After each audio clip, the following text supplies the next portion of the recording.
Hello and welcome back to the High Bulletin, hosted by yours truly, Ralph Mentor. Now, I don't got a script laid out, because I feel like I got a whole lot of information to get through on this episode today, but we finally made 1,000 total download threshold through all platforms: YouTube, my website, on LikeEagleLLC.com, Apple, Spotify. If I got some downloads there, but I got total download. We got total downloads of 1,000 based on the first 4 months starting this podcast. And also thank you again. Please like, share, drop a review on Podchaser, share it with your friends and all too as well, family and all. If you're enjoying what you're hearing, and you think you could find someone else that would enjoy this podcast too as well, it would be greatly appreciated. But this recording is all about my predictions of each division in the NFL. Who do I feel will make it to the Super Bowl, make the certain games divisional round? I'll break down the wild cards, and I'll break down the championship games too as well. And at the end, I'll even give my takes of who will get the awards too at the end of the season and all. But completely predictions right here too as well. Some bias from here and there and all, but mostly predictions and all too as well, and how I feel about the rest of how I feel about the whole NFL season and all too as well.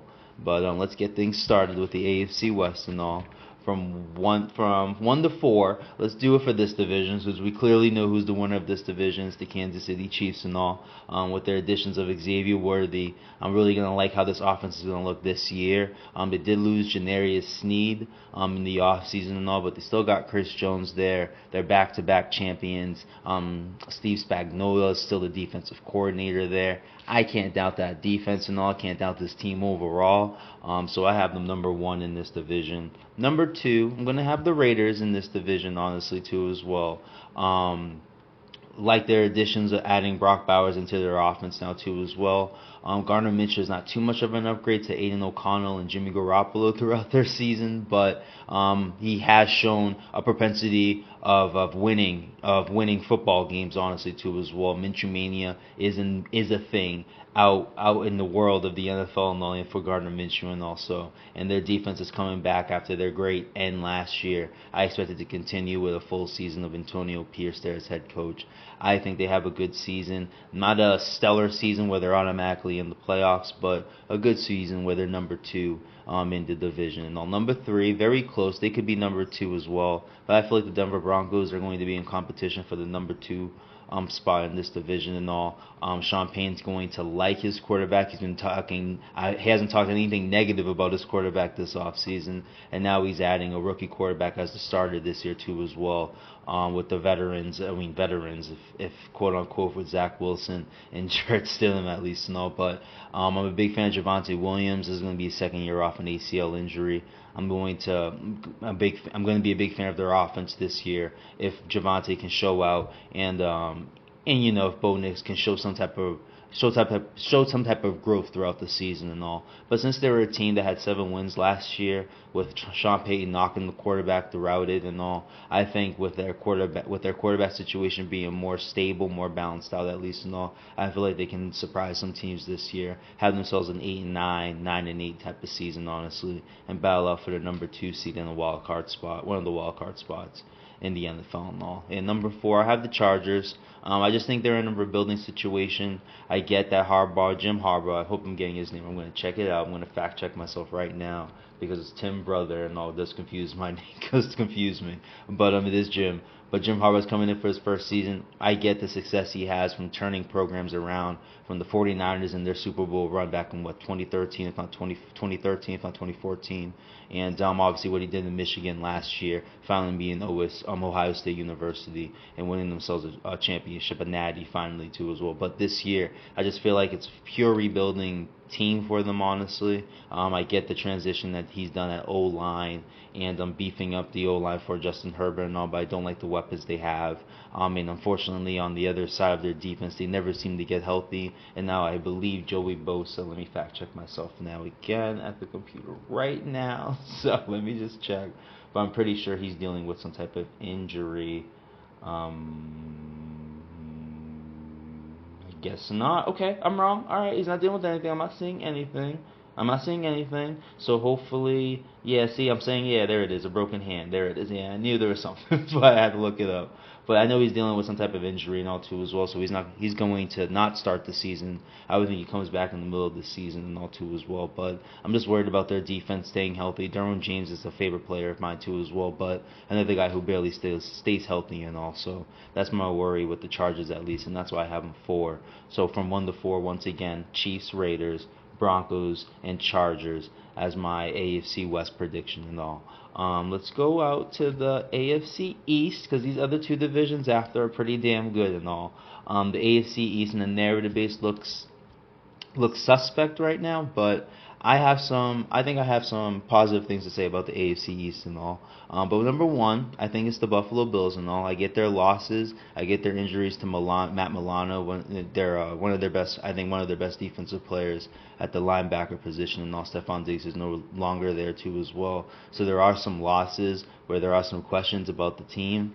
I don't doubt Josh Allen. I don't doubt what Joe Brady has done for Josh Allen. I do doubt just Sean McDermott, but he has been able to win this division over the past, I believe, 3 if not 4 seasons and all. Since the Patriots run's been over, at least the Buffalo Bills have taken over this division. Since they have the ultimate piece in Josh Allen and all, and I think they're stable enough on both sides. The Buffalo Bills have dealt with injuries on the defensive side throughout the years, and they still managed to win this division and all. I trust them. Even with their losses and all, to still come out as number 1 in this division. Number 2, which I think is going to be a close number 2 again, is Miami. They've had back-to-back years in the playoffs. I know their second half struggles. I know their struggles of playing in the cold. I get the questions of Tua Tagovailoa. I hope I got his name right and all. But I understand all that. But the back-to-back years that they've had, Mike McDaniels and his offense, at least, even though I think it's a bit of a gimmick offense, it has worked. And especially in today's NFL where throwing the football is beneficial for your offense, honestly, especially if you're able to do it and all. Miami has the right requisite options for that, obviously, with Tyreek Hill and Jalen Waddle, and they have a running game too as well with A-Chain. I think it was a rookie last year, had a big year, and I would believe he can double it up this year and all too as well. Their defense is obviously suspect. No Vic Fangio as their DC last year, but they got talent on the back end. Jalen Phillips is healthy at least and all. I know he's not coming into the season healthy, but if he's able to come through, 3/4 of the season and play for them compared to last year not having them and all, I think they can still do. I can think they have the same success they've had over the past couple of years. So that's why I put them number 2. Number 3, I'm basing it all on health. There's not too like about this team, especially how I felt about them last year when I picked them to go to the Super Bowl and all. But it's hard for me to trust Robert Saleh right now as a coach. It's hard for me to trust Dan Hackett as an OC if injuries do pop up and all too as well, if things don't go right offensively for the Jets and all. They're clearly talented on both sides. If we're talking about talent on the defensive side, they're by far my favorite team. When we're talking about Quentin Williams, Sauce Gardner on their defensive side and all, that's a pretty damn. And they got other players too as well that I'm sleeping on throughout the season. I'll get their names back in order and all, but they have a very damn dope defense, honestly. The only thing missing for the Jets, honestly, is just a quarterback over the past couple seasons. Honestly, any type of stability at the quarterback position, they could have made more noise than what they've made over the past couple of years, at least and all. But because this is a prediction show and everybody's presumed healthy right now, I have to give them the benefit of the doubt right now of being a playoff contender, at least and all, because of the success of the Bills and the Dolphins over the past couple seasons, especially the Bills over the past few seasons. I have to give them precedence of being 1 and 2, but I think the Jets are battling for a wild card spot as the 3rd seed in the AFC East. And number 4, I should be leading this podcast with this team and all, but they are not in the same position as my Boston Celtics and all, and by far they could be the worst team in football and all too as well. Their O-line is in shambles right now, and yes, I'm talking about my New England Patriots. I'm a 6-time New England champions. The 6-time championships I got to see live, at least in front of my television screen, at least and all. But by far, they're the worst team in this division and all. The O-line is a mess. Not sure how it's going to get cleaned up. I predict it's going to take till half of the season for them to figure out the right, putting the right athletes in the right positions right now, because I just think they're mislabeling everybody right now because of the lack of depth that they have in the O line. Honestly, not even at this position. Every position is a question right now, except for David Andrews, but he's a question because of his age and health too, as well. It's not a guy who's been healthy over the past couple of years, and now he's touching mid-30s, or at least 32 at least and all. We're going on 33 at least and all. It's not a great sign there. Their weapons are in question. I like them as a Pats fan, but they're young to Polk, to Ramondre Stevenson, to Demario Douglas. I like all those three guys, honestly. And Hunter Henry, obviously, at the tight end position, too, as well. I like what they got there. But just, can the O-line protect the quarterback? And do I trust the starting quarterback right now, Jacoby Brissett, to lead the charge? I like Drake May more, but I understand with this O-line problem not to play him right now. Let's hold that off, honestly, because there's no great prospects. Everything's a question offensively anyway. If you had something great at some position, I would understand more as a Pats fan to play Drake May. But hence you have nothing, everything's a question. I like what they got, but everything's a question. I can't expect much from the Pats, and especially their first 4 games of the season. If I can bring up the schedule real quick for the audio, they got the Bengals, they got the Seahawks, the Jets, and the Niners to start the first 4 games of the season. Because of their history with the Jets, maybe they get a win in week 3 at least and all, but I would expect them to go 0-4 at least and all too as well. So why put Drake May in a situation where the O-line is not going to protect you well? The O-line hasn't made Jacoby Brissett look good. Drake May's looked good because he's able to move throughout the pocket, honestly, find a new pocket and sling the ball down the field at least and all. But not a lot to like. I love our defense. Yeah, I'll go that deep at least no. But I love the Pats defense. Well, like less of a question if Matthew Judon is there. Again, I like Keon White. He'll have more playing time. But again, he's a question, young guy. And Christian Gonzalez, I like. Showed out dope in the first 4 to 5 games before he got hurt and all. But again, young guy got hurt. How long is it going to take for him to get back to how he looked the first 5 games last year, then coming into the first 5 games of this year at least and all? So they're fair questions about the Pats. As much as I'm a fan of them, can't put them any much higher than the 4th seed in the AFC East, honestly, because of these questions, honestly. So I think it's fair to put the Pats down at number 4. And also, again, from 1 to 4 in the AFC East, I got the Buffalo Bills, the Miami Dolphins, the New York Jets, and the New England Patriots and all. Now, between these 2 divisions are pretty interesting and all. If I had to pick the best out of the 2 right now, it's AFC North. So that's why I go with the AFC South and all. The team that I like the most is number 1. So that's why with this one, we'll go 4-1 and have a little fun with this one at least and all. But number 4 to me is the Tennessee Titans. I like the moves that they made this offseason. I understand other people putting the Titans as a dark horse or as a favorite to make some noise as a playoff contender, at least and all. But I just don't trust that these guys can stay healthy. We're seeing Hopkins out from 6 to 8 weeks, at least and all. One of their best players now with Derrick Henry gone and going to an AFC North contender, at least and all. With him gone, D. Hopkins hurt for the time being, new coach, a young quarterback that had some struggles last year too as well.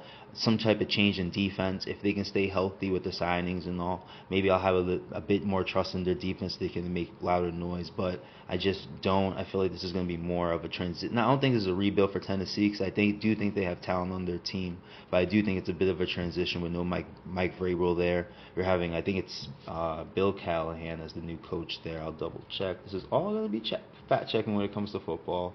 I have to have fun with it like that. But Titans coach, I believe it's Bill Callahan. Yeah, Bill Callahan.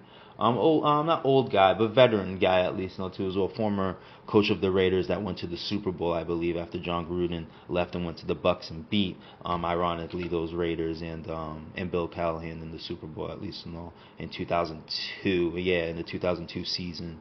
And also, but yeah, that's the new coach. I think it's a bit of a transition period there. I don't think they're a bad football team or anything like that. I just feel like injuries and circumstances may hurt their season this year too as well. They are facing the AFC East and the NFC North this year too as well. The NFC North, I think, is the best division in football. That's why in this episode, that'll be the last division I'm breaking down, at least in all. And the AFC East, to me, is going to be surprisingly good because there may be 3 teams that potentially make the playoffs and all. So those circumstances, I think the Tennessee Titans missed are number 4 at least in all. Clearly missed the playoffs, honestly, but just deal with more of a transitional period and more of a rebuild period than the Patriots and the Chargers, like I mentioned previously. With number 3, I got the Colts. They're a favorite to make some noise in the South. I don't like them as much. It's more of the last game of the season that Shane Steichen, I feel like, had a few farts in that game, brain farts in that game, honestly. You can argue that he put Anthony Richardson in the bad position to get hurt and basically break his shoulder and be out for the majority of the season last year. So I'm questioning his decision making. Again, this team is, I think, GM'd by Jake Ballard still. So I've been a big fan of Jake Ballard teams. Even won a bet when the Colts were 1-5 one season with Andrew Luck. I predicted with a buddy of mine, won myself like I think $50 or $100. Can't remember the bet, but won myself a few bucks at least and all, saying that team would come back and make the playoffs at least and all, and they sure did at the end and all. So I've always liked Jake Ballard teams, and all this team will be competitive too as well. I'm going to mention the AFC East and NFC North as opponents that these teams in this division are going to have to face. So they're going to be in some tough games, and mind you, this division is going to be pretty tough too as well. So they're not going to be, again, this is going to be a competitive team at the number 3 spot in the AFC South, but I just see more struggles than success for them for this season at least. So number 2 will be a surprise to some because of their season last year and in the inconsistencies of their number 1 pick quarterback in Trevor Lawrence at least. But I feel like Jacksonville, with the additions of the defensive coordinator, honestly, in the continuing stellar play of Josh Allen, I expect their defense to be better than they were last year. They were a putrid defense, even though their offense struggled from time to time. They still put up points, and I saw a defense that can never hold the opponent down, where their offense could at least build more rhythm. It was always in a position where they always had to push the football down the field and all. Never can build a rhythm with their running game and all, which they do have one with ATN as their running back and all too as well. A pretty damn good running back, and I should have mentioned, I'll even admit, should have been in my top favorite list at least, because he is a favorite running back of mine, but haven't seen them shown out honestly the past couple of seasons because of how Jacksonville's played over the past couple of years since their playoff appearance against the Chargers a few years back at least and all. But I do think their offense is going to continue. I have all the offenses that had their number 1s out on the field in the preseason, able to go up or just down the field and score easily. They were one of them right there with the Packers and the Bengals and all too. I think the Chiefs even had themselves a drive. I don't think they scored a touchdown from what I remember. Haven't watched that much preseason football, so I'll be fair to myself. But their offense, at least to be fair, looked good in their preseason when all the ones played at least and all. I expect their offense to get better from last year, which was pretty good to okay. Okay to pretty good to I think is going to be pretty good to honestly just consistently pretty good, honestly. And that's what they were missing, honestly, defensively with the addition of their new DC. And I think another year of Josh Allen doing this thing. Josh Hines Allen, not the other Josh Allen now, Josh Hines Allen. I feel like he's going to have another big year. And I expect big things from their defense, just to be from average to good. And I think they can make some noise and be a 2 seed and maybe fight for a playoff spot too, as well as a wild card. But number 1 is the new flavor, and I'm not usually the type to jump into new flavor and you'll see it with a division in the NFC at least and all. But I just think they got all the right mix. I just cannot be more impressed in how they played in the playoff game against the Ravens. And the only thing that I feel like they lacked was talent on their team, and they fixed that and all by additions like Donnell Hunter and Joe Mixon on their offense, and Stephon Diggs also on their offense, who's not going to be pressured to be either side at least and all, from the quarterback or from him to be the number 1 guy. When they got Nico Collins and Tank Dell and all, and they just gave Nico Collins a new deal, we're putting him right there as a top paid wide receiver, I think top 5, top 6. Highest paid receiver in the league and all too as well. So I love those additions there for them. The coach I can trust from what he's done over the past couple of years. CJ Stroud is not an anomaly from what he did. I'm not one of those people that think what CJ Stroud did is something that won't be done again. Joe Burrow's done it. Lamar Jackson's done it as rookies. Even Dak Prescott as rookies have come in and made some noise and all. Russell Wilson way back with the Seahawks too as well. It's not as an uncommon thing. Ben Roethlisberger basically won a Super Bowl as a rookie with the Pittsburgh Steelers too as well. And also, I don't want to hear it. And then we got second-year players like Pat Mahomes do his thing.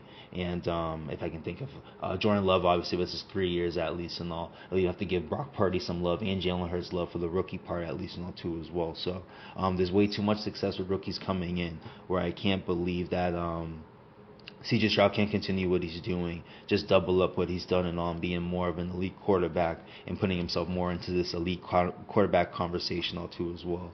Where I put him even I think number 6 is my favorite quarterbacks to watch in this league right now. I do think I'm very confident he can do what he did last year. He beat a rookie wall. He beat tough competition last year too as well, and got himself into the playoffs and basically kept that Texas team in that playoff game. It was just their lack of talent, in my opinion, that really couldn't get over the hill against the Ravens and all. But but for the AFC South now to recap, got the Texans 1, with the Jacksonville Jaguars 2. Got the Indianapolis Colts 3, and I got the Tennessee Titans 4. Now, this is probably the best division in this conference, at least, and all too as well in the AFC North and all. I don't know if I'll get this right, but I think it's the bloody division. I think that's what they call it, or the purple division, or the beat and bruise, some type of shit like that. Would be AFC North and all, but it's typically a battered and bruised type of division. Baltimore and Pittsburgh have a long-standing rivalry and all too as well. Even Cincy and Pittsburgh have their own certain rivalry too as well, with playoff games with Vontaze Burfict basically trying to end Antonio Brown's career on the field and all. But with this division, just typically or themed wise as a physical division, and I don't see how it's any different this year and all too as well. We got probably one of the top defenses in this division. I didn't even mention them yet, and I don't even think they're a top 2 team in this division, but they're still, with the defense I can't ignore, is a top 5, top 3 type of defense and all. But with this division again, let's start from 4 to 1, because it's that type of it is that type of division. Build some type of suspense at least and all. Because with number 4, I think it's a shocking thing to even say that the Pittsburgh Steelers are going to be the worst team in this division and all. I do not see them being 500, even though Mike Tomlin has done this thing for years now, as being above 500 football team and all. I do not see it this year. The quarterback position makes me so nervous right now. They have a great weapon in George Pickens. They even have, to me, a pretty good running back in Najee Harris, but to at least to his stats, at least and all, running back at least and all, or maybe running back in Najee Harris, but no chance, in my opinion, of those guys to flourish under the quarterbacks again that they have and all. Mike Tomlin was again able to get away of getting a 500 record into the playoffs because of the injuries in the AFC North. As you can hear, I called it the battered and bruised, bloody division and all. That could happen again, but since it's the prediction show and this is before when the season starts and all, I'm not going to sit here and say everybody just gets hurt, or at least 2 teams like the Cleveland, the Cincinnati Bengals deal with injuries all over again and all. So did it with some other teams, so you can see the bias at least and all, but it's hard to see it so deeply in this division at least and all. So it's hard, at least 2 teams at least and all. At least I picked 1 team to deal with injuries here and there and all, like Tennessee at least and all, just 1 team so far. So it's hard for me to say 3 teams, or at least 2 teams in the same division are going to deal with injury concerns like they dealt with last year with Cincinnati and Cleveland at least and all. So if everything runs straight, in my opinion, I think Pittsburgh is the number 4 team. And again, I don't trust Arthur Smith too in their offense and all. So it's just all about their offense. Their defense is dope.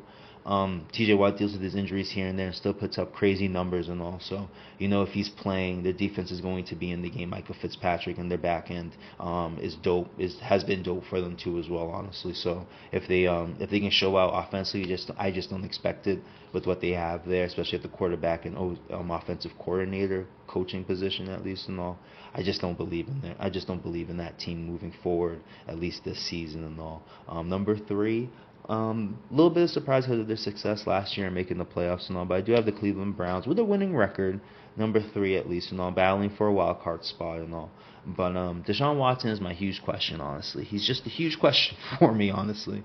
If they had Nick Chubb starting the season, and going forward and all, I have more confidence in them. But with that bad knee injury that he had last year, I believe he tore his MCL, PCL, and ACL, honestly. It's hard for me to think he's going to have a huge year, even a huge second half of the year where he can carry the team at least and all. Even similar to what Jonathan Taylor did last year for the Colts after his holdout first half of the year. It's hard for me to believe Nick Chubb can do that for the Browns because of their talent defensively and what they added outside and wise. I can't ignore that they're going to be in some games and probably win them and all. So that's why I give them a fair record of 9-8, 10-7 and all.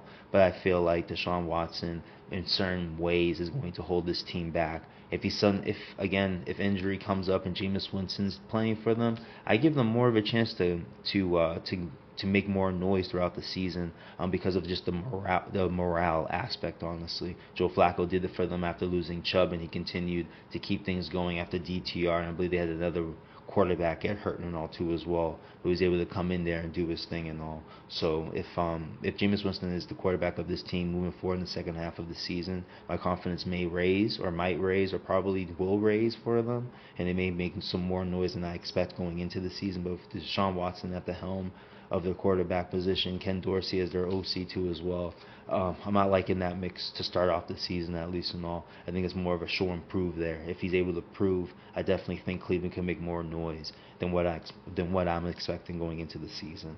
Number two is going to be Cincinnati. There's really nothing to knock about this football team, honestly. There's a pretty damn good team that could be number one, that I'm predicting easily could be number two, and Cincy's number one.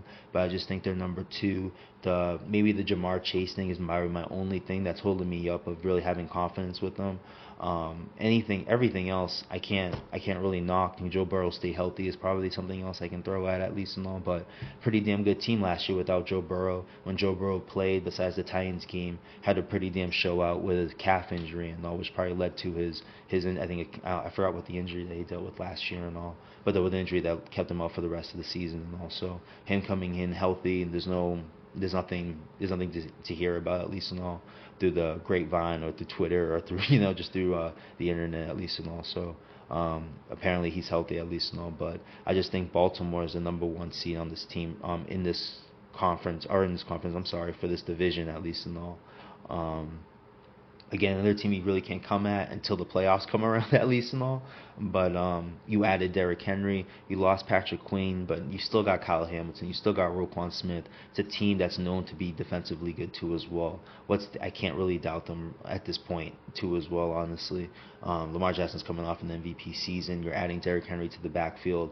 You did all what you did last year for the majority season without Mark Andrews, who is like my number two favorite tight end, at least on the list that I had in the last episode, at least. And also they got the mix. Zay Flowers had a rookie year last year, had a hiccup in the playoffs, at least and all, but had a great season for a rookie last year. If he doubles that up, that can finally be an outside weapon that's legitimate for Lamar Jackson throughout the season and all. So there's not much. I can't knock Baltimore until we hit the playoffs, at least and all, and we reevaluate then. But for right now, I think they're the one seed of the AFC North, the best division in the AFC, which is probably the best conference, in this NFL season right now. I see a team that's over 500, maybe even two or three teams that are over 500 miss the playoffs, honestly, because it's that deep. You're looking at, I'm counting them right now, 4, 3, 2, yeah. We have 4, 3, 7, 2. We have 9 serious playoff contenders, at least and all, in the AFC, at least and all. And you can say, I'm looking for Super Bowl contenders right now. 1, 2. I would say you have 4 Super Bowl contenders in the AFC. I'll name them: the Chiefs, the Texans, the Ravens, and the and the Bengals, at least and all.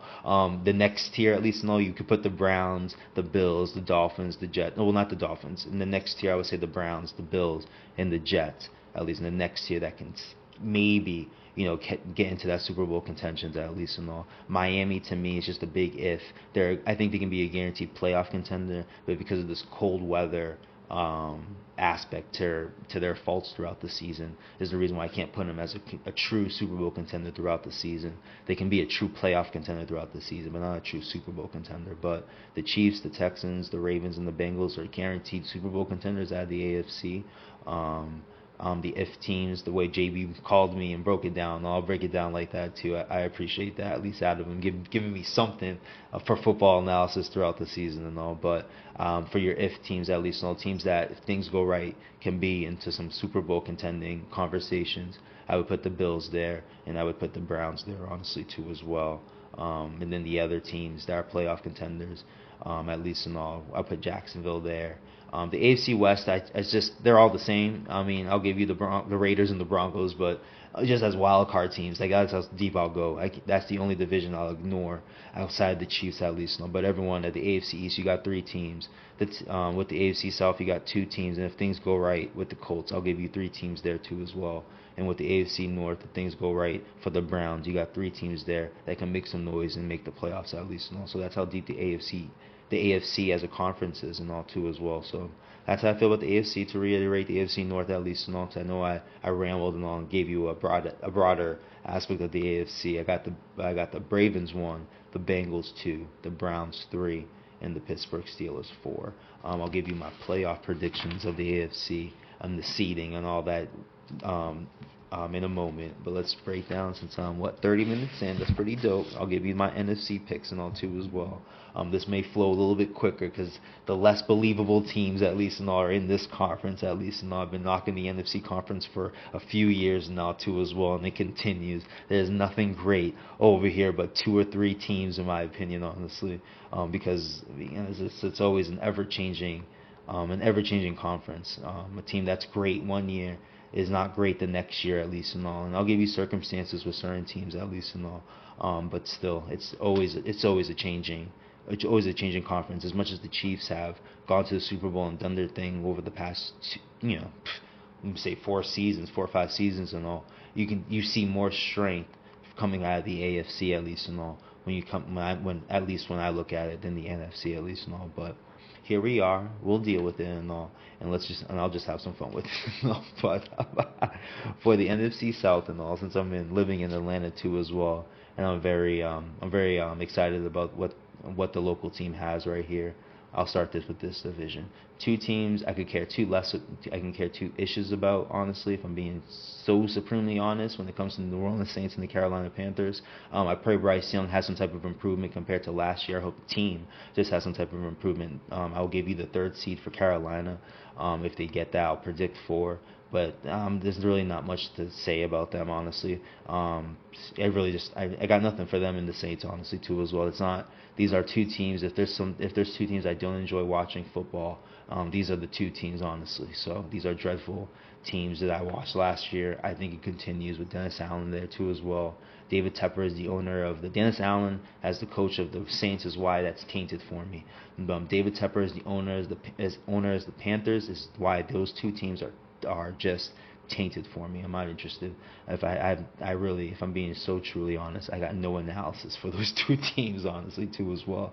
I hope Bryce Young has some type of improvement and all. And I hope Alvin Kamara has a good year too as well. He's one of my favorite players to watch. Unfortunately, I don't have him in the list in the previous episode, but there's nothing else after. But number 2 are the Bucks for me. I think they're still a good team, honestly.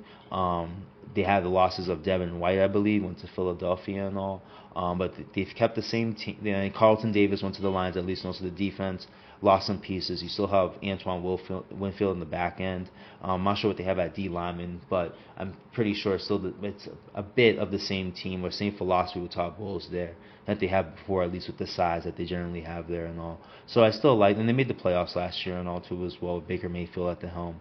At quarterback and all. So I still think they continue what they did last year. We got these 2 weak teams there too as well. You can easily go 4-0 in the division, at least to start off, at least before they face the number 1 team that I have predicted and all. But I still like the Bucks. They have championship pedigree still too as well. They still got players there that won the championship and all with Brady a few years back. So I got nothing to say about the Bucks deteriorating. I think they stay the same. I don't think they'll have a 12-5 or 13-4 record. I think they have a 9-8, 10-7. You know what I mean? Worst case, 8-9. I think they're a good team at least, and all circumstances are right. They can definitely have like a 10-7, 11-6 type of season, honestly, and make a wild card team, make a wild card spot, honestly, in this week conference. So I'll give the Bucks still love and all, but I'm picking Atlanta number 1. Been trying to be on this bandwagon since last year at least, because I love Bijan Robinson, but the talent that they have offensively outside of him with Azier, potentially with Kyle Pitts because he still hasn't put it together yet, potentially with Drake London because he still hasn't put it together yet. But I argue they could have had some big plays, honestly, if it wasn't for the quarterback and the head coach / OC and Arthur Smith. Honestly, you've changed that with Raheem Morris and whatever he's bringing from, I guess, the Rams, where he last coached as a defensive coordinator, coming with Atlanta. You're bringing Kirk Cousins, unfortunately off an Achilles injury, but can play the quarterback position a shit ton better than Desmond Ritter and Taylor Heineke. No offense to Taylor Heineke, because he's a playoff. At least he's made the playoffs, at least, but he's not Kirk Cousins in my opinion, who's thrown for 4,000 yards throughout the season, has had multiple 20 at least in all touchdowns throughout the seasons in his career, at least, and also. I like the talent there. Defensively, they added Judon. They added, I believe, Simmons, Justin Simmons, former safety out of the Broncos. And now, because of my skepticism, I want to fact check. So let me check real quick. Simmons, Falcons on Google. Justin Simmons, yeah. They signed him, former safety for the Broncos, at least and all. They've already had Jesse Bates there too as well. I thought it was a defense that was pretty damn good last year. If their offense could have gave them something, I think the defense would have showed a little bit more, honestly. But since their offense wasn't as great, got to play more, tired out in certain situations and all, and they kind of lost some games dealing with that and all. But I clearly had them as my 1 seed and all. I think they're more talented than the Bucks, at least and all, but I cannot ignore that the Bucks still have their championship pedigree. They showed it last year too as well in playoff games against the Eagles and the Lions and all. So I'll give them their respect and have them as a team battling for a wild card spot and all. And the Saints and the Panthers are just, as you heard before, not very excited about where they're going in the direction and all. So we'll head next to the NFC West. This is an interesting division and all. By far the favorite of this division is the 49ers and all. They've dominated this division throughout the years, multiple Super Bowl appearances. By far got the most talent on this team too as well. Even though I'm not the biggest fan of their quarterback, does get the job done too as well. Can't deny that. These are the latter years of their run, in my opinion. So I am part of the mix that thinks they're going to taper off this year. This is not going to be the same Niner team we see throughout the years, starting off the season hot and all. I don't, even with a loss against the Bears in the rain, coming back and still, having a great start. I don't see it this year. They'll still show off their power, their moments, their talent and all, and have their dominant games and all. But on a consistent throughout basis, I'm kind of predicting the end. Like if Max Kellerman was predicting the cliff with Tom Brady and all, I'm not thinking the San Francisco Niners fall off and they're done and not making the playoffs and all. I still think they're the number 1 team in this division, but I don't think they thoroughly dominate the division as they did throughout the years and all. But I still have them number 1 and all. Number 2, I'll have Seattle as the team that can make some real noise and maybe win this division and all. Things have to break right and all. That's what's skeptical about these next 3 teams. Things really have to break right, in my opinion, for them to make that type of noise. Geno Smith needs to be a Pro Bowl quarterback. Is Mike Macdonald what Mike Macdonald did in Baltimore, is it really going to transition to Seattle? And then the injuries too as well, because they keep dealing with them every year and all. I got guys having Kenneth Walker III as the offensive player of the year and all. And I get it, because the running backs there make noise, but they never stay healthy and all too as well. So that's my worry. You got Jackson the Jigba, you got DK Metcalf, you got Tyler Lockett as receivers and all. Geno Smith has shown that he can do his thing and all too as well. There is a safety there that I really like there with the Seahawks. If I can get his name up real quick, I'll shout him out on this episode and all. But it's about me seeing if I can find it. There's a dope young guy there at the safety position. I really want to find his name. Please bear with me. Is it Rashawn Jenkins? I'm not sure who it is. Yeah. I saw him play last year on Monday Night Football, and he had himself a dazzling game. I think he had like 2 to 3 interceptions. I'm not sure if it's Rashawn Jenkins and all. I'm not trying to call it out like that and all, but they had a young guy. That's why I can understand why Quandre Diggs is no longer there. I believe he plays with the Titans and all, but they have some potential there on the defensive side. Mike Macdonald as the new head coach, what he did in Baltimore is the best defense there last season and all. Can it transition in Seattle? Because if it can, they can make more noise than I'm expecting, honestly. I'll predict that they don't, and they're borderline wild card team, but it wouldn't surprise me that they make more noise and they can take this division away from the Niners and all. But because they got some type of mix going, there's just questions there that I can't ride for, honestly, completely. But I do see it, and I respect it, at least and all, from other at least analysts that I talk to that see that Seattle may be winning this division, and guys like Kenneth Walker being an offensive player of the year candidate and all. But Number 3 are the Rams. I like what they have, especially if Cooper Kupp is staying healthy and all. But losing Aaron, and even their defense not having Raheem Morris no more, as a DC, and what he did last year, what I think was like a puzzle for their team, honestly. But losing Aaron Donald is really why I don't have confidence in their defense this year. I think offensively, obviously McVay there, Stafford's still there if he stays healthy and all, can make some noise still. Made some noise in the playoffs last year, but I'm worried about their defense this year, and I'm curious because I think they're a good team, they'll find some consistency there, but when do they find consistency at the defensive side and all? So that's what I'm kind of worried about for them. I'm curious when they'll figure it out and all, if and when they figure it out. But again, if they can figure that out and what they have offensively and all, another team that can make some noise in this division, I'll be fair there. Because I'm not sure another borderline wild card team, both of them in Seattle are like 8-9, 7-10, like a losing record team in this NFC is going to the playoffs and all. Maybe 2. We had it last year. I would expect it this year. This is why I call this NFC very putrid and all. But they got the best division there. This is why I save it for last, at least, and all. But I do think both teams are 7-10, 8-9, maybe even 9-8 type of teams. But both of them are battling for a wild card spot. But those questions are the reason why I'm not confident they can overtake the 49ers at this point and all. And number 4, another curious team, a young team at least and all. I think defensively, showed out a lot in certain games, honestly. Gave the Ravens a tough game. Beat the Eagles, I believe, on the road. Gave the Cowboys a spanking, too, as well at home and all. I think they can make noise if Kyler Murray is focused and cares, and if Marvin Harrison is the real deal. Because I think they're going to show up defensively. Jonathan Gannon, for some reason, did this thing last year, too, this transition I'm talking about with Mike McDonald. Jonathan Gannon did it from what the Eagles were and how they looked last year and all from leaving, and did it with the Cardinals last year with lack of talent and all. If he can double up what he did last year and Kyler Murray can be focused and be a top 10 quarterback, to me, I'll give you that. If he's locked in guy and all, and if Marvin Harrison is the real deal, there's noise there in Arizona and all. And I don't think they can do what Seattle and the Rams can do, but they can make noise and be a wild card team and all too as well. I predict they don't. I think they're a 4 seed. I think they're the worst team in this division at least. And I think things break bad for them too as well.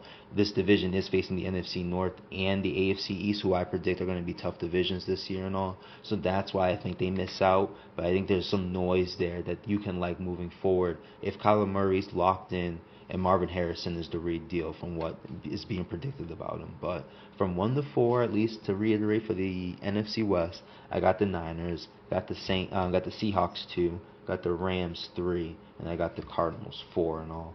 Now these 2 divisions here, you obviously heard what I say is the best division here, and also obviously we won the NFC East. But both these divisions are always interesting and all. I feel like the NFC, or both divisions are truly always interesting and all. NFC North has just come through, I think, with a little bit more explosiveness, so that's why I give them this division and them being the best and all. So that's why we'll focus on the NFC East. But the NFC East, which I think is not going to be dope record-wise, is always an entertaining division and all because they have the high-named teams in this division and all. But we'll start from 4 to 1. Let's have fun with it and all. I have the Giants number 4. If Daniel Jones is the starting quarterback for the New York Giants, they will be the worst team in football. My Patriots are in the battle for it, but I think by far, if Daniel Jones is finding his way on the football field, they were the worst team in football, and that may hurt my argument because if he does look that bad, he will get benched too as well and also. But I think because he will be the starting quarterback to start the season, maybe the first 8 weeks of the season, they're going to look tremendously bad. I have no confidence in him. If he surprises me, he surprises me. I was wrong, fine. But seeing what I'm seeing over the past couple seasons and all, no, I ain't buying Daniel Jones doing anything big for the Giants. No, I think he's more of a hindrance than a benefit for them, honestly. And I think because of this second half, they can make some noise. I'll give you that because they've made some additions on the defensive side, and the defense has had some moments last season at least and all. So I'll be fair that they can double up what they did last year, but offensively, even with adding Malik Neighbors there, it's hard to have any confidence in Daniel Jones right now and losing Saquon Barkley to a division rival and all. So I got the Giants 4. A shocker, I think anyone besides the Commanders being 3 is going to be a shocker, at least and all. But I have the Cowboys number 3. I don't like losing Dan Quinn to another division rival. I don't like you replaced him with Mike Zimmer, another old guy, when Mike McCarthy, your head coach, has shown how old he looks throughout the years and all too as well. I'm pretty sure we'll be getting into it throughout the season and all too as well. But I don't like what you did at defense, which I thought was your strength there too as well. You lose Tony Pollard, who I didn't like as a number 1 guy, so that's why I was skeptical about the Cowboys last year with their offense at least and all. But you lose him, Tony Pollard had a good year. He went to Tennessee at least and all. Again, why I can understand why people like the Titans again.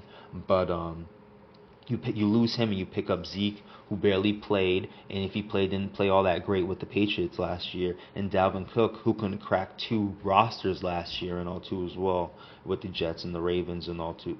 Well, wow, I keep doing that anyway, the Jets and the Ravens and all, yeah, and all, that's why I keep doing that, but can't help it, one of my, I guess my clutches when I'm speaking and all, but yeah, again, you're replacing Tony Pollard, who is basically a Pro Bowl running back for you, and you're replacing him for 2 older guys. Zeke, who played there before, I get it, nostalgia, but still, production, and I don't think you're going to get much out of him, if anything. Same thing with Dalvin. I'll give you, may get something out of him, but is it great? Is it great stuff? Is it explosive stuff at least, to try to keep up with what Dak and Lamb can do at least and all, with Lamb, with the slow start at least and all. I would expect their offense to have a slow start throughout the season and all, and with their defense not what I think is going to be what they were last year, which was a great turnover team at least and all, even losing Diggs. I believe it was Gibson who stepped up and got the interceptions for that team and all when Diggs went down and all. So don't like what they've lost at with the DC and all, and I don't like what they lost at the running back position and all. And I can't like the coaching, and I can't like Jerry Jones overall too as well, running the damn thing. So that's why I have the Cowboys 3. Competing, not a bad football team, not saying anything like that. Be a 7-10, 8-9 type of team in battle for a wild card spot. I'll even give you that too as well. It's that type of NFC at least and also. But I'm not the biggest fan of them going into this year. But in the second half, I'll be fair. Something could turn up for them because they have talent in certain positions. You got Micah Parsons. You got Diggs if he stays healthy. Obviously, Lamb and Prescott and all. Those guys can all make noise and carry a team throughout the regular season. And if those 4 guys are in the synergy making some type of noise for them, they can make more noise than I'm expecting at least and all. But for now, I'll have the number 3. Number 2 in the surprise, not a bad football team. As you can see, the number 3 team is 8-9, 7-10. So the number 2 team is going to be better. But I do have the Philadelphia Eagles as the number 2 team in this division and all. Not the biggest fan of Jalen Hurts at the quarterback position. Would be a bigger fan if they kept it more simple than what they did at the quarterback position, but they don't. They make it more complicated. They have him at the pistol. They have him in the shotgun more than 50% of the time when they're throwing the football. I don't like that, and it's more than 50% of their offense, I believe, too, as well. Just don't like that. You brought in a guy like Saquon Barkley. I'm curious if they do try to play more traditional with them. I expect not, because Saquon Barkley is one of the best running backs to play off, with screens, throwing him the ball out of the slot and all too as well, throwing the ball in the flat too as well. He's capable of doing anything as a wide receiver at the running back position. I expect them to lean on it, and I expect their offense to be what's the word I'm looking for, more stagnant than consistent than the way they were 2 years ago when they ran the football more effectively, and then they would use play action and go down the field and all. The schedule and their competition that season was kind of easy, but that's another story for another day and all. But I don't trust them with Kellen Moore at the helm. Nick Sirianni's another coach I don't trust at all right now. So I think they struggle in these close games that they'll be in. They have a fairly tough schedule, honestly. This division is facing the AFC North and the NFC South, so unfortunately there's probably 2 easy wins for this division and all, with Nola and the Saints that they'll be facing and all, but they will be facing some tough teams from the schedule I I saw at least, or I put together at least and all from the schedule I took away from it, the record I should say, I took away from the schedule at least and all. But I do think they have a tough year in the close games at least and all. Second half of the season, you saw how they struggled in close games and all. First half of the year, they were in close games. I think it's fairly even this year, so they're saying they were an 8-9, 9-8 record at least and all, battling for a wild card spot. But I don't think they're playing consistently where they can take over this division. Washington, Commanders, even though I don't think they run away with this division, I think they're the number one team in this division because I think there's one thing that they can show out this year, which they lacked last year, which could have helped them have like a 7-10 type of year, honestly, which was just consistency. They were able to move the football offensively. They were able to stop teams defensively at times. I'm not saying consistently, but I feel like that was their one problem and all. If they can show any type of consistency, and when I talk about Philly, when I look at Dallas and talk about them, when I see the Giants and I don't see consistency. The Commanders with a new coach, a new quarterback, a number 2 pick and all, damn talented and all. And with the point I'm bringing up with quarterbacks coming in and making noise early, Jaden Daniels could be one of those honestly too as well. I get not having they just moved Dotson and also that's a talking point of what is this team doing and all too as well. But I trust those two things. The new ownership too as well. They're trying just to be stable. You don't see stability with the Philadelphia Eagles. You're talking about if Nick Sirianni doesn't have a good year this year, hot seat. You're talking about a guy like Mike McCarthy doesn't have a good year this year, hot seat. And depending how bad the Giants look this year, I don't think Dayball's in the hot seat to start. But if Daniel Jones looks bad, you put Drew Lock in there and he doesn't look good, he's on the hot seat too as well, honestly. Dan Quinn is not in the season like that. He's in a very cool season. My first year back in. This is a guy who's had success in the past. This is a guy who's had great success as the DC with the Dallas Cowboys over the past 2 seasons and there's 3 seasons there too as well. Honestly, why I don't like the Cowboys is why they lost a guy like Dan Quinn, who was the reason their defense was that good. Honestly, too, as well. You can ask where were they in the playoffs, but when your quarterback is throwing interceptions, too, as well, that's just making the problem worse and not helping it. If they had a bad start, but they could have stepped up in the second half. When your quarterback is throwing interceptions right and left, it kind of throws that out the building too as well, honestly. So, but when it comes to Washington, I see a chance of stability, and I just think whoever's stable for a 4 to 6 game stretch in this division can win this division, honestly, too as well. I see that at Washington. I see Philly sporadic at times offensively and defensively. I see the Dallas Cowboys sporadic defensively throughout the season with their losses, and with the Giants, I see sporadicness out of Daniel Jones all over the place if he's playing over the first half of the season.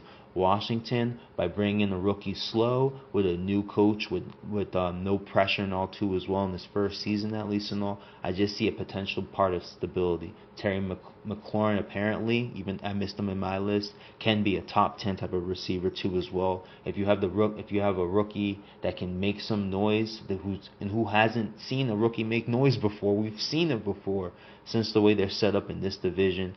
I have the Commanders not in a runway, an 11-6, maybe 10-7 record, but winning this division this year if things break the right way. Honestly, I just don't see stability out of Philadelphia, Dallas, and the Giants to have any confidence in them. With the Commanders, with their newness that they're trying to sell at least and all, with the new ownership, you got the new coach, you got the new prized quarterback at least and all too as well. You got the right mix to start moving forward, honestly. And we've seen with the Texans at least and all, with the Lions at least and all.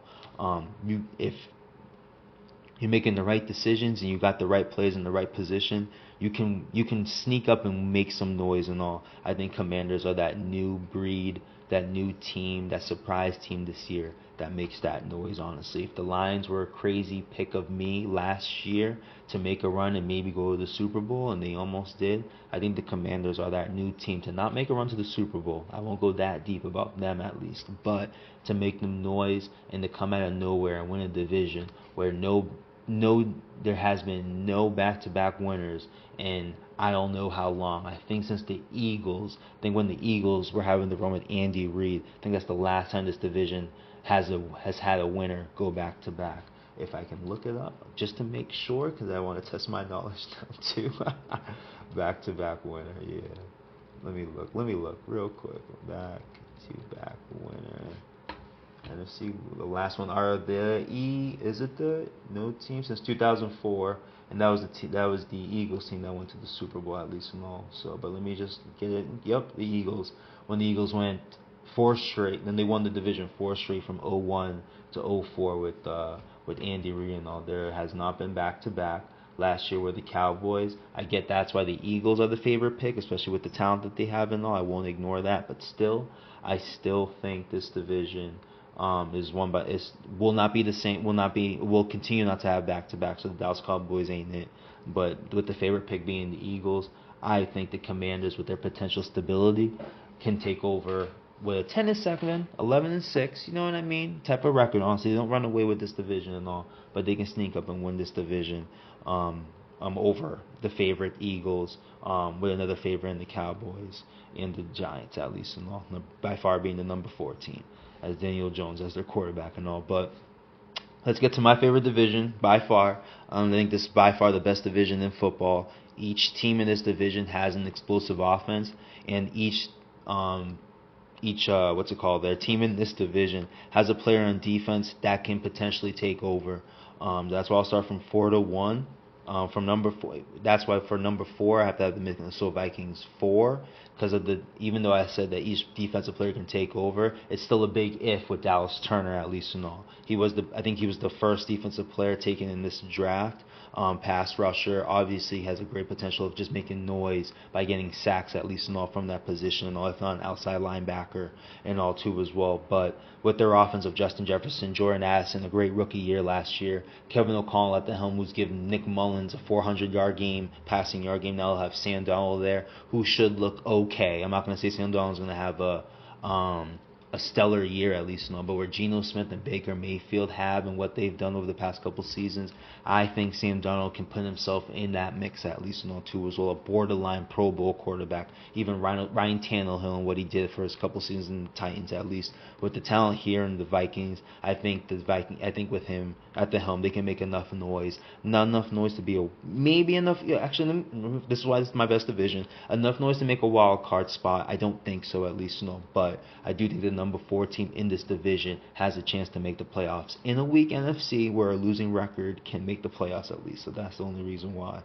Number 3, I am bought and sold into Caleb Williams and this offense. It's not just him, because I get the talent part. He is a talented quarterback. You can argue he's right there with Andrew Luck in the size and the quickness and all, just coming out of the draft and being helmed as the best thing since sliced bread at least and all. But I believe he's the real deal. The offense that they have even helps. I get the offensive weapons with Keenan Allen, Rome Odunze, and DJ Moore. But my favorite weapons that they have that's not taken seriously is the running back combination of Herbert and the addition of Swift. Honestly, a double running back tandem has worked in this league when used right and all, and I think they have it. That's why I really like this team defensively. They showed out in the second half.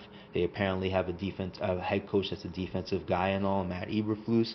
If they can double up what they did last year, adding Sweat and getting younger in the back end and all, they can make some real noise, honestly, as a playoff contender and easily be a wild card team, honestly, too, as well. Be interesting how I break down the playoffs for you guys. But I think I'm a believer in Caleb Williams. I can't ignore the talent, and when we have talent like that on the field, I think that's a win-win situation. I think all the marbles are in for Ryan Poles too as well, for Matt Eberflus too as well. There's a lot of pressure there. The way that there's pressure on Sirianni and Mike McCarthy, and the way I spoke about them in the NFC East, same type of pressure on Poles for this to work. I like the way they did things this offseason compared to what the Cowboys didn't do and what the Eagles may mismanage what they got, at least in all, Saquon Barkley. I think the Bears do it right, at least in all. I believe in their scheme that they have going forward, at least in all, for Caleb Williams and all. And I think they can have a winning record this year, honestly, and make the playoffs this year as a wild card team and all. That'll be another surprising team, honestly. I do believe in both quarterbacks that got drafted 1 and 2 this year. I do compare it to RG3 for the Redskins Redskins, formerly known Redskins, now Commanders, back in 2012, and for the Colts and Andrew Luck and both teams that made the playoffs.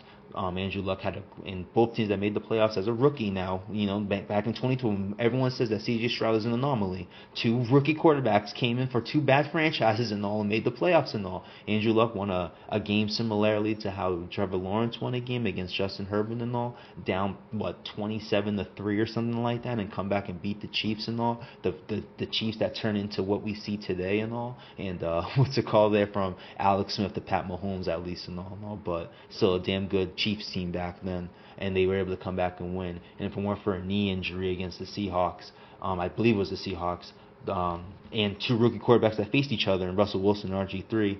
RG3's taking the Washington Redskins to the second round of that year, and I think that year that was the Carolina Panthers. The Seahawks lost to, I think, this is all fresh memory and also I don't have this top of my head and all, but again, I believe in Caleb Williams and Jane Daniels as rookie quarterbacks in their franchises this year. They have put them in positions and set them up to win, and these guys don't lack talent and all. Probably one of the best 1-2 talent guys, like I just said last time, since Andrew Luck and RG3, in my opinion. And there's been some okay ones since, but I feel like it's that good where both teams are going to the playoffs and all this year. And I'll go out and say that I'm off my rocker with that one, honestly. But I do like what the Bears did.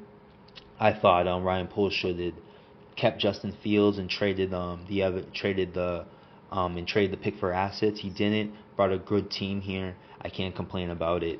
I hope good fortunes go for them, honestly, because they can make some good noise, and it would be a good thing for Chicago Bear fans, in my opinion. But number 2, which is crazy how I feel about that team. This is number 2 now. The Green Bay Packers are a scary team, too, in this division and all. Their offense is explosive as shit. Their defense is going to be questioned. New DC there. There is talent there. They can make some noise and all, too, as well. I believe they got D-backs there and Savage and Jair Alexander, honestly. So there's some talent there, honestly. But I'm worried about Matt LaFleur's play calling and the play calling of the defensive coordinator, honestly. New guy. I'm a little worried there if they feel themselves too much. I feel like Matt LaFleur held the team back the first half of the year. They started to throwing the football down the field the second half of the year. And as football fans, we all saw what they did, honestly, too, as well. So I think they're positioned to make some noise in this division. Easily could be a 1 seed, honestly, but I feel like the number 1 team is way too complete to be bothered, even with this talent that I'm very excited about in this division this season, honestly, even in the worst conference. But they got the best division on the NFC North and all. But the Detroit Lions have to me, have no holes, in my opinion, and all. The only holes are coaching decisions in late moments, at least, with Dan Campbell and Ben Johnson, with going for it on 4th down, being too aggressive and play calling too as well in those situations too as well. That's their only hole. But they cleaned the holes at the back end position. I hope Emmanuel Mosley gets back with a torn pec injury sometime in the middle half of the season. But you added Carlton Davis. James Houston finally comes back healthy and all. I believe there are other additions there. Young guys like Barnes is going to have another year from Alabama. I believe Branch, another player, I think he's from Alabama too as well. I won't fact check myself. I'm certain there. I'll take a guess there. But 2 young guys on your defensive side. That another year plus of them, and you have Aiden Hutchinson there, who's if not the number 1 overall pick, is a number 2 pick in the draft with Kayvon Thibodeau too as well. Another year of a younger guy on your defensive side. Now you're in with the weapons that they have offensively with Jameson Williams, Amon-Ra St. Brown, Gibbs. I hope gets back from that hamstring soon, but you still have David Montgomery there to pick up the load at least and all. Jared Goff, a highly capable quarterback if you put the right things around them, and they do, with the best O-line in football and all too as well. Penei Sewell, as I mentioned in the previous episode, the leader of that O-line and all. I like what they have there too as well. I think they're the most complete team in football and all, and I think they finally put it together from the year where they beat the Packers in the last game of the season to prevent them from going to the playoffs. Their run to the NFC Championship and their loss to the Niners and all. I feel like this is the season where they put it together, and probably leads to my ultimate pick, which you'll hear very soon and all. But for this at least, I think they're the best team in the NFC North, and by far the best team in the NFC and all. I think it's a by far situation, even in the best division in the conference and all. And that's how highly I think of them. If they can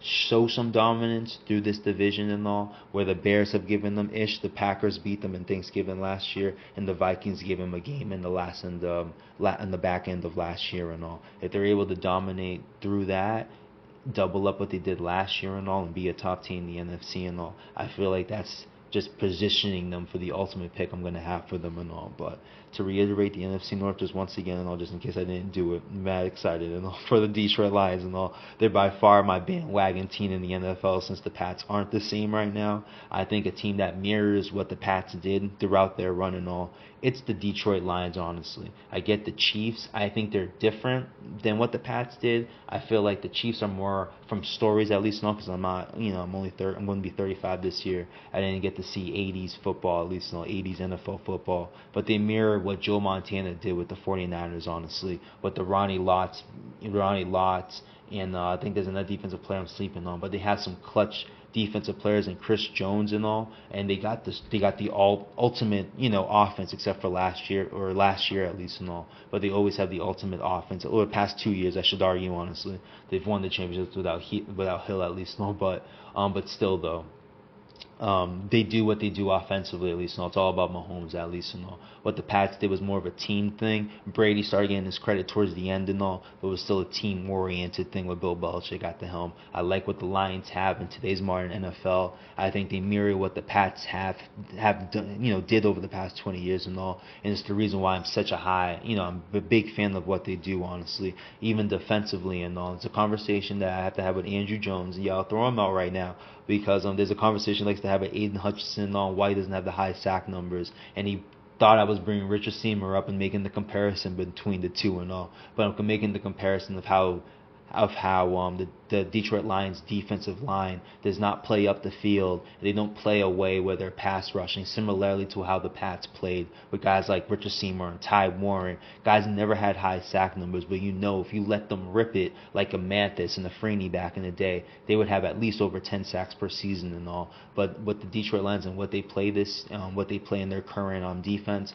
they play a defensive line that just plays the gaps. Make sure they play all the gaps up front. Nothing ever gets too by them, either running wise, screen wise from the running back at least and all, and keeping the quarterback in the pocket, not having him outside the pocket with bootleg plays or creating a new pocket outside the line of scrimmage at least and all. So that's why I'm a big fan of the Detroit Lions and what they have. And compared to what the Pats did, there's more talent than any time than what the Pats had. The only time I'll say that is maybe the 07 team, but we know they didn't win a championship, but they went undefeated at least, But with this Lions team, I just like from what they have from their O-line, their young tight end, their wide receivers, their running back, their quarterback who has Super Bowl experience and playoff experience and all. It doesn't have to be a guy that's ultra talented like I'm at Mahomes. Other guys can win you a Super Bowl and all. Like look at Tom Brady at 42 years old at least, but it's Tom Brady, so I won't go that deep with Jared Goff at least, but he's shown to be capable and all. He's had 4,000-yard seasons. Anything you need someone to do in the quarterback position, he's done. And last year you saw won some big playoff games too as well and all. So he's a fair quarterback to have at the position if you're trying to win it all and all. And then defense, I just see youth all over the place, and I feel like this is the year they put it all together to the branches in their back end, to Brian Barnes in their middle linebacker position, to the Aiden Hutchinsons in their outside, their DG Readers in the inside and all. And now they're finally adding back a Binky to me, honestly, and James Houston and all, that can get some high sack numbers. The only thing they were missing in that defense was a guy that can get some high sack numbers from the outside linebacker position. That's James Houston if they to continue with the gap presence at the defensive line. Oh, that's how exciting for the Detroit Lions. They have everything set up to be the best team in football this year and all. And that's probably the main reason why I had this division last, to say that about the Detroit Lions. I think they're the best team in football and all. And now from what you're listening, will they win the Super Bowl? Will they win the Super Bowl? Well, let's find out. Let's go next into my picks and all. For the NFL playoff scenarios and all. So going over an hour. Made this mad long. Can't help it, but let's keep on going. With the AFC from 1 to 7 now, you'll find out my wild card teams and all. But at number 1 will be Houston. I think they'll be the best team in the AFC and all. Number 2, I think Baltimore continues what they've done over the past year or so and continues to be a top end team. This time they'll just be the number 2 team. Number 3, I'll put the Buffalo Bills there. I think Josh Allen has himself a big year and puts his name into a certain conversation that I'll bring up before I finish things off and all. Number 4 will be the Chiefs. I I think offensively, as much as I have confidence in their offense, it's going to take some time for them to figure out. Marquise Brown got hurt too as well. I anticipate him being a big part of their offense, at least in the outside position, at least not from the wide receiver spot. So I do think they have a slow start, honestly. I do think they lose the first game of the season too as well to the Ravens and all. So I do think they have a slow start and have their typical second back end of the season, and they start their charge towards the playoffs and all. But I do have them right now as the 4th seed. Got the Bengals as the number 5 seed, the first wild card team and all. Like I said, there's no holes on that team. Can they just stay healthy? I think it's as simple as that for them, honestly. Number 6, and a surprise to some, I'll have the Miami Dolphins. I think they continue their recent playoff success of getting there, at least in all. I think they get there for another time, make it back-to-back years, at least in all. So I have them making the playoffs at the number 6 seed. And number 7, a bit of a surprise to some, but I think if they're healthy, it's hard for me to ignore this team being a wild card team and all. So that's going to be the New York Jets and all at number 7. I do like the Jacksonville Jaguars, but I think they do miss the playoff spot by a tiebreaker or some weird thing with the Jets and all. But I do anticipate the New York Jets to make the playoffs at the number 7 seed if all goes well and all. So that leads to the playoff run and all too as well, and it ends at the championship game in the AFC.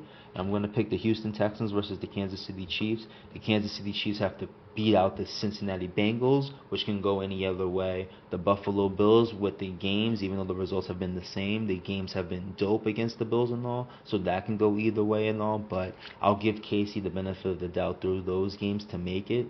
The Houston Texans will be the 1 seed, so they'll get a bye. They'll face either Baltimore or New York in my scenario. New York wins that game against Baltimore. I do anticipate the playoff struggles to continue for Baltimore and all, and that may start a conversation regarding John Harbaugh and Lamar Jackson and all. But I do anticipate the Jets or anyone at that 7th seed to beat the Baltimore Ravens at home and all this year if that scenario plays out. And where Houston will now face the New York Jets in their first game, and I think they can win that game pretty handily, honestly, if they do have a 1 seed type of year this year in the NFL and all. So I'll have the Texans facing the Chiefs in the AFC Championship game, and I'm going to be picking the Texans in this game, honestly, and have them as my Super Bowl AFC pick this year, honestly. I do think they have the right mix against the Chiefs and all. The Chiefs, if they are facing the Bengals and the Bills to go to the playoffs and all, those are going to be 2 tough matchups and all for them. I think they got ignored the Miami wild card game, at least and all. They lucked up against the Ravens and how bad they schemed themselves and game planned themselves against the Chiefs that day. They really shot themselves in the foot, in my opinion, that day. But if they're facing the Bengals and the Bills to get to the AFC Championship game, I don't think they're going to have any type of break in the playoffs this year, honestly. The Bengals have played them tough, if not beat them in the playoffs. And even though the Bills have not beat them, have played them tough in every playoff game they've faced them, at least and all. And that's the credit I give to Josh Allen, at least and all, because Sean McDermott, I feel like, has been the one shooting the Bills in the foot of their lack of playoff success and all. But if the Chiefs have that type of scenario, now facing the Texans, who are going to be the number 1 seed in my scenario in the playoffs, can't have them winning that game. I think they finally lose another game in the AFC Championship. They've lost some, even with all their success and all, but I just think they lose another, and the Texans take over as the AFC for this season, at least and all, and as the Super Bowl contender and all. To the NFC, real quick. Number 1, Detroit. Like I said, I think they're the best team in the NFL and all. Number 2 is Washington. Number 3 is Atlanta. Number 4 is going to be San Francisco. I do expect to taper off, so that's why I have them 4. Number 5, Packers. Think that they like the Bengals and all, no holes. The difference is the coaching playing around with themselves, pause, or are they getting the job done, honestly? That's my only question with the Packers, honestly. Number 6, in the surprise, I'm going to put the Chicago Bears there, honestly. It's a weak NFC, honestly. This is the chance for them to really make some noise, honestly. And as you heard, I have the top 2 picks in this year's draft in the playoffs this year too as well, honestly. I do think they make some noise in the elite conversation of quarterbacks the way CJ Stroud did, honestly. with the list I gave you to Mahomes, Allen, Burrow, and Jackson, that's it. Everything else is up for question in the quarterback position and all. Even the Strouds, the Prescotts, the Loves, they have to show you to do it all over again anyway, in my opinion. Even Dak Prescott and all. So that's why guys like Jaden Daniels and Caleb Williams, if they make the playoffs and put over 3,500 yards, get over 25 pass touchdowns, at least not anticipate both guys to have at least 3 to 5 rushing touchdowns, at least not 2 as well. That's enough to make a lot of noise in the NFC, which lack quarterback play, and that's what the AFC is what it is because they have great quarterback play and all. Quarterbacks you even question like Trevor Lawrence and Tua, they can give you numbers in certain points throughout the season and all. In the NFC, there's a lot more questions there too as well, honestly. So that's why if these quarterbacks, these both young quarterbacks, can play just consistently and all and show their talent from time to time, they can make a lot of noise this year in the NFC and all. And number 7, I'll put the Tampa Bay Bucks there. I feel like the championship pedigree still keeps them in the mix as a wild card. Could be a losing record, but I still think they have a chance of being there and all. Now that the NFC, now I got the NFC top 7, or at least 7 seeds at least and all. It breaks down to the NFC Championship game and all. And I have Detroit and Green Bay and all. Their third matchup, if that happens, honestly, because they'll be facing 2 times as division opponents and all.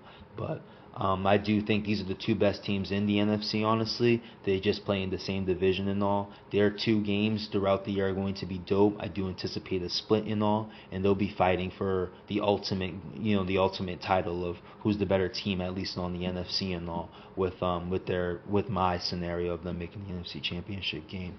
For Green Bay's run, I do see them beating San Francisco, a rematch of last year. They're getting their revenge, even in Santa Clara too. I think they beat them.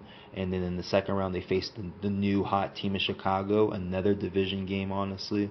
But I do think they win that game too as well, honestly. So I put them there. Or did I mess it up? Okay, I messed it up. I'm sorry. Because of the seeding thing, honestly. It'll be Green Bay versus Washington, another hot team that they have to go on the road and face. A new young hot team, I should say. But they beat that team and make it to the NFC Championship game and all. For Detroit's run, I have them they have a bye, so they'll be the Commanders and the Bucks in a 2-7 scenario. I'll give the Commanders. I think they'll be playing with new energy and all. These 2 teams have faced in the playoffs as recently when Tom Brady was there. They gave them a tough game, and Brady ultimately won and all. What surprised me is Jaden Daniels plays better than Baker Mayfield, and he gets the upper hand over him and makes the divisional round against the Detroit Lions, again, the seeding thing. I'm looking at my notes, it's messing me up. But they make the division round, face the Green Bay Packers, and lose to them. But them winning at least now puts Chicago in a situation where they're facing Detroit. Chicago will be facing Atlanta in the first wild card game. I have them beating Atlanta, at least on the close game. Damn good game. Could go either way, honestly.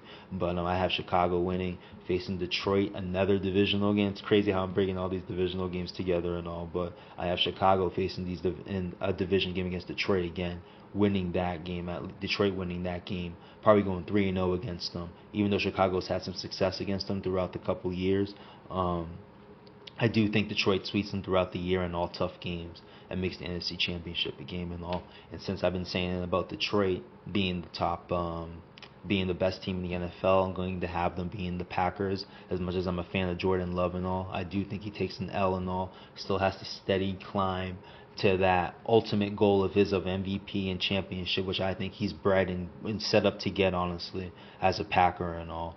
But this time, I do see the Detroit Lions and their ultimate talent all winning this game. Damn good game, close game, probably the better of the 2 games. And Texans and Chiefs is probably going to be a good game too as well, honestly. But I just think this game is closer throughout the game. I think the Texans kind of the Chiefs, I should say, fade away from the Texans, honestly. I just think the Chiefs more fade this year, more than the Texans beat them, honestly, too, as well. Because of the competition the Chiefs may face in the playoffs this year, the AFC may be a doghouse this year, where it may be tough for them to maybe that year finally, it's hard for them to bust through it and all. But I got Lions, Houston as my Super Bowl, and through my analysis of what you heard, I think it's clear to say I'm going to have Detroit winning that game. I don't think the game will be close either, too, honestly, even though Houston has added talent. I don't think they're going to have the talent to keep up with Detroit. I don't think any team in the AFC, if Detroit makes the Super Bowl, can keep up with Detroit. The only team maybe I'll give you is is the Chiefs. Honestly, I just think they fade a bit. It could easily be Cincy. Like I can easily see Cincy beating the Chiefs if they face each other in the playoffs, and Cincy's facing Houston, and Cincy beats Houston and goes to the Super Bowl too as well. That's the third team. That's why there's three real teams to me in the AFC that can really go to the Super Bowl this year. It's either Houston, KC, or Cincy. So, but I don't think any of those teams are good enough to beat a Detroit team if they're fully healthy, if not fairly healthy, in the Super Bowl this year and all. I would expect that game to be a blowout this year, honestly, too, as well. I really do think it's Detroit's year. Do I feel as confident as I feel about the Boston Celtics and all? We'll see throughout the season, but right now, no. But throughout the season, if they give me the same vibe the C's gave me, just show me some level of dominance and all, break some records that you haven't seen before as a team at least and all, I'm going to really jump on that bandwagon pretty high, honestly. But I do have Detroit ultimately winning the Super Bowl and all over the Houston Texans. And there you go. That's my at least team prediction of the NFL and all. I can finally get rid of these notes if you hear the paper being skimmaged around by the mic and all. But finally get rid of the notes and all. But it's fine. That's what I got for the predictions of the NFL and all. For the real quick, since I've been having fun with Vince Size, and yep, that will be my next episode. I'll be introducing Vince Size to the Hype Bulletin. I'm sure he'll be very excited to hear, honestly. But I'll be talking football with him. But since I've been doing prediction shows with him, and he brought up the player awards at least and all, I feel like I should give my predictions towards that and all too as well, since I'm this deep in and all. So let me bring that up. I'm gonna use my playoff prediction list to pick the players and the coach at least and all that are gonna be up for awards at least and all. So I'll start from the top bottom. I'm not sure how many awards I'll mention, but the valuable player for me is going to be Josh Allen. I do think there's expectations of him having a down year without Stephon Diggs. I think it's ready for him to have a big year, honestly, especially play action wise. If Joe Brady continues what he did last year and focus on the run and throwing intermediate routes to two good, if not pretty good, tight end and Kincaid, and the other pretty good tight end in Dawson Knox, honestly. If they're able to continue that, the play action is going to be there. I don't care who's at wide receiver. Josh Allen's still going to be able to throw the football down the field if they can stay consistent up front like that with the intermediate stuff and really save the play action for right moments. He can have a big year, honestly. He may be hard to stop as a quarterback this year, honestly, if they do things right. But if they do, I think Josh Allen's by far the best player this year and is the valuable player finally in this year's NFL, at least and all. Coach of the year, if things go right for the teams that I predicted and all, DeMeco Ryans will be in the mix. Dan Campbell will probably be in the mix and all. Raheem Morris will probably be in the mix and all. Matt LaFleur probably too will be in the mix. But my winner will probably be Dan Quinn. I think Washington has that type of noisy year this year where he gets that not respect, but at least that garners the attention of getting Coach of the Year this year. Comeback Player of the Year, it's pretty easy at this point. I'm trying to think of someone else and all. Well, it's pretty easy between two guys at least and all, between Joe Burrow and Aaron Rodgers really is Comeback Player of the Year. And there's the other guy, Kirk Cousins at least and all. All guys are coming from, ironically, lower extremity injuries and all. I know Cousins and Rodgers' Achilles injury. I just can't remember what Joe Burrow injury he's dealing with. Let me see if I can find it real quick in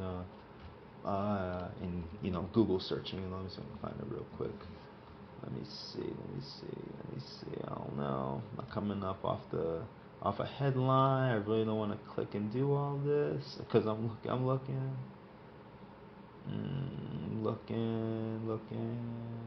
Okay, he had a wrist injury. I didn't know that. Okay, I thought it was a lower leg injury. Okay, he had a wrist injury. He was dealing with a calf injury going into the season and all, but it looks like a wrist injury ended the season last year and all. But again, Burrow, Rodgers, and Cousins are all dealing with injuries and all, so I feel like one of the three are easy pickings as Comeback Player of the Year and all.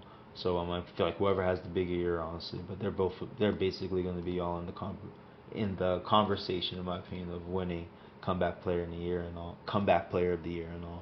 If I had to pick, I'll pick Cousins. So I expect a bigger year out of at least seeding wise, I expect a bigger year out of the three. So that's why I'll go with Cousins at least and all. Offensive Player of the Year, I got Justin Jefferson coming off an injury year. Jordan Addison doing his thing last year. I expect him to come back and have a huge year, honestly. So I got him as Offensive Player of the Year. I think he's won one before, so it would be shocking if he won another one. But his numbers may be undeniable to me, so that's why I have him there as Offensive Player of the Year. Defensive Player of the Year, I got Myles Garrett. Myles Garrett was last year. I'm sorry. Josh Hines Allen is my pick for this year. Honestly, 17.5 sacks this year. If Jacksonville can show some semblance in their defense this year, I think their defense can make some noise, and in turn make some noise for his consideration of Defensive Player of the Year. Offensive Rookie of the Year. Tough decision, honestly. I'm going to go with Jaden Daniels. I think it's going to be him and Caleb Williams, honestly. But because of Washington winning the division in my predictions, I think that's why I have him there. Defensive Player of the Year, I'm going to keep it simple, go with Dallas Turner. The defensive position coming out of the draft wasn't noisy as much as it was offensively. Like guys like Brock Bowers, Roma Duze, Malik Neighbors, Marvin Harrison there too as well.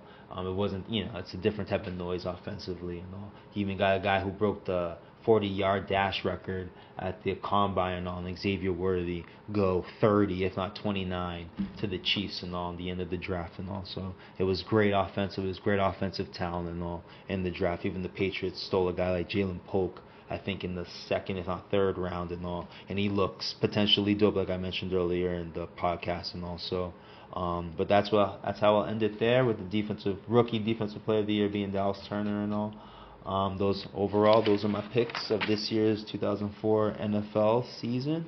Next episode, I do plan on bringing in a guest. If you didn't catch it, it will be Vince Size, a Jersey native, formerly from the West Coast and all, a big West Coast fan of teams and all, from the LA Dodgers from the LA Dodgers to the San Francisco 49ers, Laker fan obviously too as well and all. So I can't wait to have him on the show next and all. Since the man's been busy doing a whole bunch of prediction shows, I'm personally going to give him a break of that, and I'm going to bring him in after the first 2 weeks of the season and all, let things play out and all.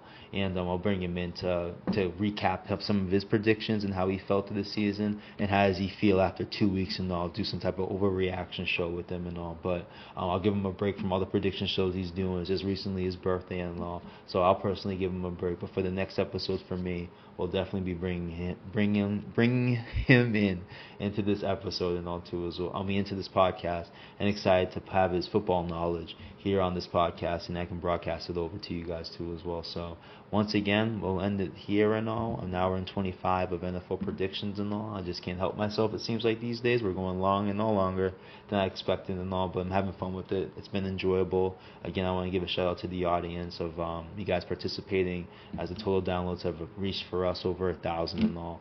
Want to raise up to 5,000 to 10,000 and start bringing some adding and all. I know it's going to be annoying for some of the listeners, but it'll add some revenue for the podcast and the company and all, and we can spread out and do more things and all, bring in more guests and all, bring in more noise for the podcast and all. So it's a great start from the audience to get us over 1,000 and all. Hope we can keep this train going and all. I will be here for the NFL playoffs and all. Like I said, there could be plans of me going to New Orleans and having some things out there and all, and record out there, or meet some people out there. Trust me, there is some plans to bring the NFL really into it, the way I brought the Boston Celtics into the NBA season and all. And trust me, we'll be right back into that very soon, honestly, very soon. We got through the predictions of the NFL and all. We got a schedule of how we're going to be talking about the NFL throughout the season and into the playoffs and all. Give me 30 more days. We'll be right back talking about the NBA all over again. I do plan to have my own personal top 50 list and all, bringing some guests to analyze my list. And I got 2 other guests, and I won't jock their names up yet. Let me get through the Vince Size episode 2 as well and all. But I do have 2 guests I'm in the group chat with and all. Love their basketball talk and their vernacular and all. One does annoy me with his field narrative and all too as well, but 2 guys I thoroughly enjoy talking basketball, definitely basketball, with sports overall, ding, you know what I mean, with the other guests we'll have on and all. But 2 guys I thoroughly enjoy. I would love to hear their opinions of my top 50 and all. I know we can do something fun with that, and thoroughly entertaining for you guys to listen to and all too as well. So that'll be my upcoming stuff for basketball when it comes reeling around in 30 days, honestly. We're almost there, honestly. well, I'll be trying to go to ring night in 60 days, honestly. So we're getting there, ladies and gentlemen. We're so getting back to basketball. Again, as much as I'm excited to bring the NFL into the podcast, nothing can ever trump basketball and Boston Celtics basketball. Nothing can ever do it. And you'll find out soon enough, honestly. But thanks again for you guys listening. Again, you guys heard the predictions of mine for the NFL season and all. We'll see how things play out throughout the year and all. You will be hearing me and all too as well. As long as things go well and all, things from above, things go well, you guys get the picture and all. So as long as I'm alive, I'm here. We'll have a next episode about it and I'll try to cut this down. I'll try to structure it down where you guys ain't listening this long and all. But if I got the information, the analysis, I'm going to give it to you guys too as well. So bear with me while I structure things much more tighter at least and all. But thanks again for you guys listening. You guys will listen soon and I'll talk soon and all. But thanks again. Talk soon.